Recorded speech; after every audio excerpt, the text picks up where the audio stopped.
माहौल क्या है कि इस अड्डे में आप सभी लोगों का स्वागत है। हमारे सामने चार पेपर हैं: दैनिक जागरण, जनसत्ता, अमर उजाला और दैनिक भास्कर। तो आज के इस न्यूज पेपरों में क्या छपा है, क्या छिपा है, उस पर हम लोग बात कर लेते हैं। और खासकर राजनीति के क्षेत्र में कहाँ क्या चल रहा है उस पर भी हम लोग बात करते हैं। सबसे पहले हम लोग दैनिक जागरण का मेन फ्रंट देखेंगे। तो मोदी सरकार के खिलाफ अविश्वास प्रस्ताव। अविश्वास प्रस्ताव कहने का मतलब है कि विपक्ष के द्वारा एक प्रस्ताव लाया गया लोकसभा में कि सरकार के पास बहुमत नहीं रहा है, उससे मतदान करवाया जाए, वो अपना भरोसा जीते। अगर अविश्वास प्रस्ताव पारित हो जाता है तो सरकार को इस्तीफा देना पड़ता है। लेकिन आप लोग कहेंगे कि भारतीय जनता पार्टी के पास अकेले 303 लोकसभा सदस्य हैं, तो क्यों लाया गया? तो ये रहता है कि किसी मुद्दे पर आप देखेंगे, अगर रिझाना है लोगों को, उसकी तरफ आकर्षित करना है, तो इस तरह के क्या लाए जाते हैं? अविश्वास प्रस्ताव लाए जाते हैं। अभी तक 4 प्रधानमंत्रियों को अविश्वास प्रस्ताव के कारण इस्तीफा भी देना पड़ा, याद रखिएगा। ये आप देखिए, पंडित जवाहरलाल नेहरू के समय से ही अविश्वास प्रस्ताव का क्रम शुरू हो गया था। अभी टोटल 543 सीटें हैं लोकसभा में, और विपक्ष के पास आप देखिए 142 लोकसभा सदस्य हैं, और राजद के पास, एनडीए के पास 333 हैं। तो उन्हें कोई सत्ता को नुकसान नहीं है। ये भी चल रहा है। ये आप देखेंगे कि अनुमति मिली तो 31 जुलाई तक पूरा कर लेंगे सर्वे, एएसआई कह रहा है। भारतीय पुरातत्व सर्वेक्षण कह रहा है। जो आप देखते हैं कि ज्ञानवापी परिषद का मामला चल रहा है बनास में, कहा जाता है कि इसे भगवान के मंदिर को तोड़कर इस मस्जिद को बनाया गया है। और देखिए, राज्यसभा में आज आ सकता है दिल्ली से जुड़ा विधेयक। उस विधेयक की बात कर रहा हूं जिसमें आप देखते हैं कि क्या दिल्ली में जो न्यायिक नियुक्तियां होती हैं, जो अधिकारियों की जो स्थानांतरण होते हैं, पहले सुप्रीम कोर्ट ने वो दिल्ली को दे दिए थे, दिल्ली सरकार को दे दिया था। लेकिन मोदी सरकार ने आप देखते हैं कि अध्यादेश लाकर उसे वापस अपने अंडर में ले लिया। तो उसी को लेकर आप देखते हैं कि अध्यादेश को बाद में लोकसभा में पेश करना होता है। तो उसी की बात हो रही है। ये आप देखिए, जनसत्ता में आप देखिए, भारत बनेगा तीसरी बड़ी अर्थव्यवस्था, ये हमारे प्रधानमंत्री मोदी साहब कह रहे हैं। मणिपुर में आप देखते हैं कि जो भीड़, जो जाति हिंसा फैली हुई है, उसी को लेकर आप देखते हैं कि भीड़ ने फूंक डाले 30 मकान। और आप देखिए, प्रधानमंत्री ने 2024 में भी कह दिया कि हम ही बनने वाले हैं प्रधानमंत्री।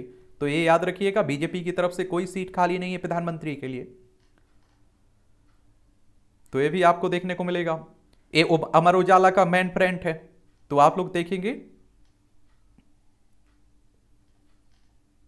इस पर वही आप देखिए, अविश्वास प्रस्ताव और ज्ञानवापी का मामला। ये आप लोग देखेंगे कि दैनिक भास्कर का मामला पेज है। ये आप देखेंगे वही मणिपुर की हिंसा की बात हो रही है। और ईडी निदेशक का कार्यकाल बढ़ाने हेतु फिर सुप्रीम कोर्ट पहुंचा सुनवाई आज। ये आप देखते हैं कि सुप्रीम कोर्ट ने जो ईडी के अधिकारी हैं इन्हें हटाने की बात की थी संजय कुमार मिश्रा की। लेकिन आप देखते हैं कि भारतीय जनता पार्टी को इन्होंने काफी मदद भी की हुई है, क्योंकि आप सभी जानते हैं कि ईडी की जो कार्रवाइयां होती हैं उसमें संजय मिश्रा इन्हीं के लिए लाभदायक सिद्ध हुए हैं। कई राज्यों में सरकारें भी गिरी। तो उसी को लेकर बातें हो रही हैं। तो ये मेन फ्रंट हैं 4 पेपरों के। अब हम लोग बात कर लेते हैं कुछ दैनिक जागरण में जो खबरें हैं राजनीति की, उन्हें देख लेते हैं हम लोग।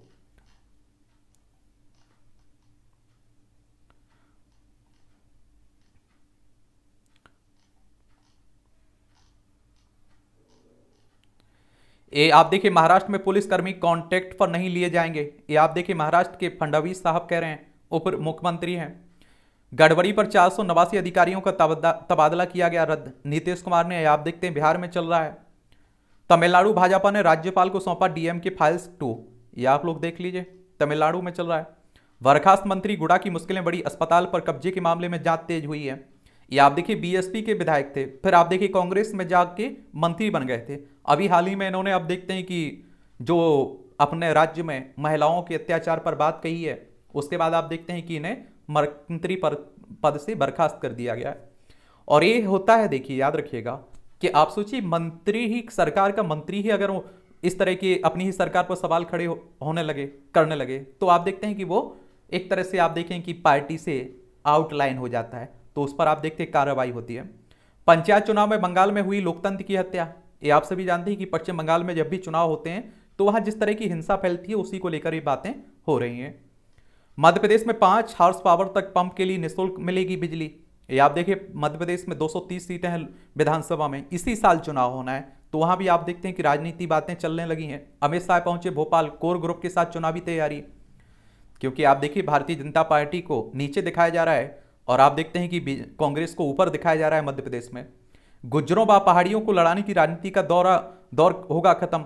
ये 9 सीटें एसटी के लिए आरक्षित। जम्मू कश्मीर की बात हो रही है। अनुसूचित जनजाति संशोधन बिल लोकसभा में पेश किया गया। जम्मू कश्मीर पहाड़ी समुदाय को एसटी के दर्जे से सियासत में अलग बदलाव। 13 विधानसभा सीट व अनंतनाग राजौरी लोक क्षेत्र में पहाड़ी आबादी का सीधा दखल। 10% आरक्षण का लाभ मिलने के साथ समग्र विकास और संरक्षण में भी होगा योगदान, ये भी कहा जा रहा है। पंजाब में हित में आपको मिला कांग्रेस केंद्रीय मंत्री का साथ। आप देखते हैं कि कांग्रेस जिस तरह से दिल्ली अध्यादेश के मामले में कांग्रेस किसकी मदद कर रही है, आम आदमी पार्टी की मदद कर रही है। उसी को लेकर आप देख रहे हैं कि इनके अपने नेता ही बगावत कर रहे हैं पंजाब में, आप देखिए दिल्ली में, तो उसी की बात हो रही है।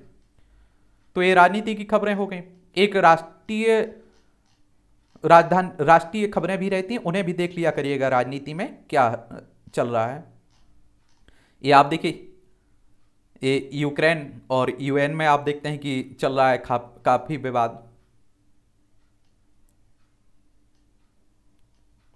ये आप देखते हैं इमरान खान को तोशा खाने मामले में सुप्रीम कोर्ट से भी राहत नहीं मिली।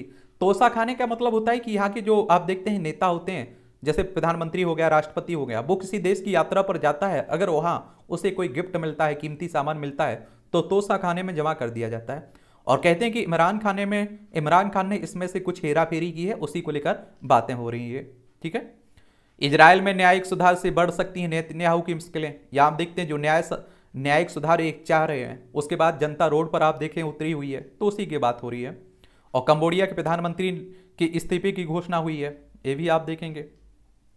चलिए, तो एक खबरें थी कुछ आज की महत्वपूर्ण राजनीति की और मैन फ्रेंड की। इस तरह हम लोग बात करते रहेंगे।